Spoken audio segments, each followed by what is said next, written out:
Today we're going to carve a simplified version of poor old Colston's statue, famously toppled on the 7th of June 2020.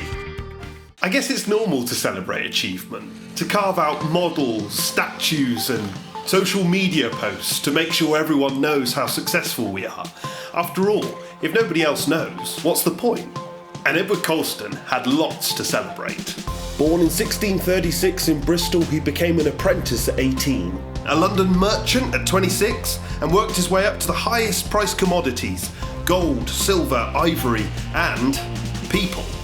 We know today that Colston traded more than 80,000 black people into slavery, and 20,000 of those died before they even reached their destination. The human cost of Colston's wealth spans continents and generations. It is impossible to calculate the harm and misery that he caused.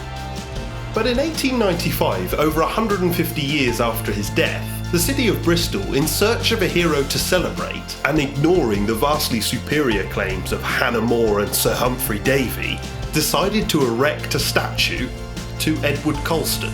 In 1970, the statue was listed, and in 2020, Bristol City Council chose to lift him out of the harbour where he'd been thrown and stand him, this time, in a museum. Which left me wondering, why are they so determined to honour this evil man?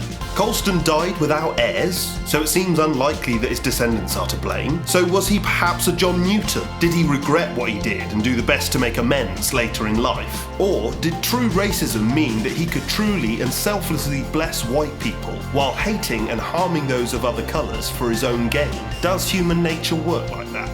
In 1682, Colston made his first donation to Bristol, the Bristol City Corporation. He also set up almshouses, like food banks, to give food to the poor. He funded schools, he committed himself to a traditional form of Anglicanism, and was very generous to the churches. Undoubtedly, he gave away vast sums of money. Is it possible he came good in the end? Was toppling his statue an understandable but ungenerous act? I kept digging. A few years after Colston's first charitable act to Bristol, it's recorded that he demanded the money back with interest. Apparently this wasn't uncommon after a disagreement. Also, his almshouses were established with uncommonly strict rules that prevented them from helping with the majority of the need that surrounded them, such as no drunkards, and no religious views outside of his own were permitted voice in his school. Such was his lust for control, he established lists of successors to him, and then successors to those successors. Some charities even turned down his gifts because they came with too many strings. As he embarked on a political career later in life, all those charities he supported were of course required to support him. Many even took his name in order to further honour him. Everything he did, it seems, was essentially self-serving.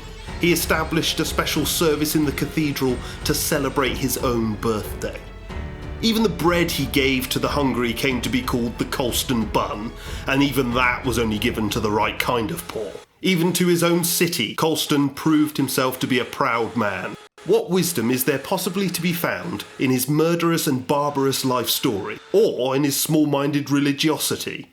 There is a long-forgotten bit of legislation that was in force at the time of Colston. Barbary pirates flying the Islamic flag had long been ransacking the coastline of England and other areas, taking thousands of people. These raids from the north of Africa are thought to have enslaved over 1 million people.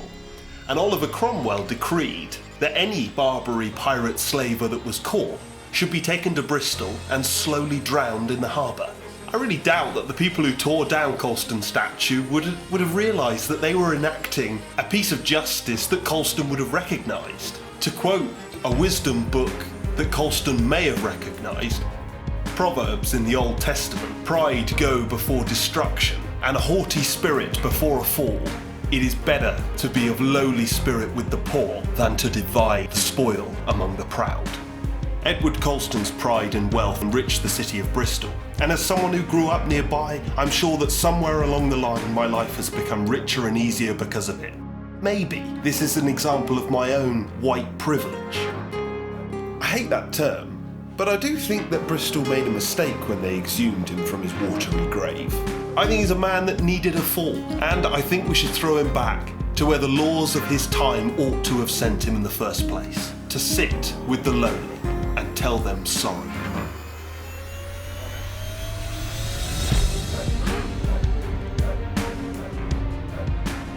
Integrity is key to success. Pride went before destruction, a haughty spirit before a fall, and Colston is now with the lowly and oppressed. All make mistakes, but only the wise can hear and learn from them. I was genuinely surprised how good that statue turned out. Next time you should do one of me. Why would I do one of you? Well, you're not just privileged because you're white, you're male, and you're able-bodied. Right, only if it's nude.